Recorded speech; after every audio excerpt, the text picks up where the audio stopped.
ওসিলা তালাশ করতে গিয়ে কি আমি কোনো পীর মুর্শিদ অথবা আলেমের বায়াত গ্রহণ করা আবশ্যক?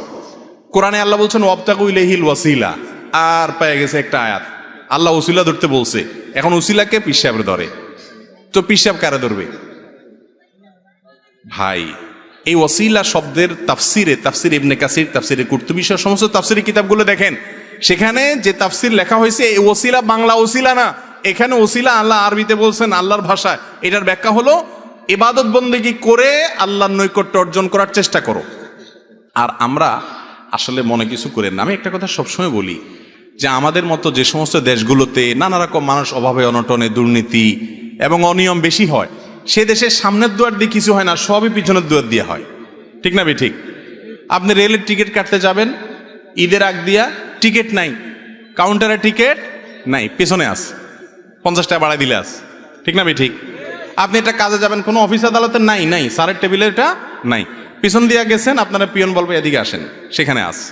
ঠিক না ঠিক? তো লোক ধরলে সবই হয়, লোক ধরা ছাড়া কিছু। আমরা মনে করি কেয়ামতে বোধহয় এটা চলবে, এই জন্য আমল টামল করে কি লাভ হবে ভাই? এগুলো দিয়ে কাজ না, পীর ধরো, সে পার করে দিবে। ওই পীরও মুগুরের নিচে পড়বে, আপনিও মুগুরের নিচে পড়বেন।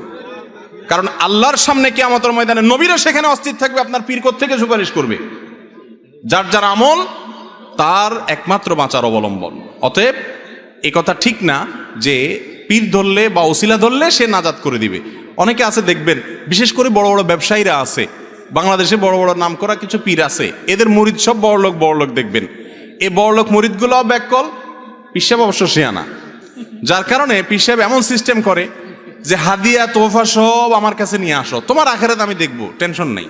এমন দোয়া করে দিব, জান্নাত পার করে আল্লাহ জান্নাতের করে মাটির তলে ভরে দিবে। এরকম আছে না নাই? অনেক লোক নামাজ কালাম পড়ে না, এবাদত বন্দেগী নাই, পীর সাহেবরে হাদিয়া দেয়।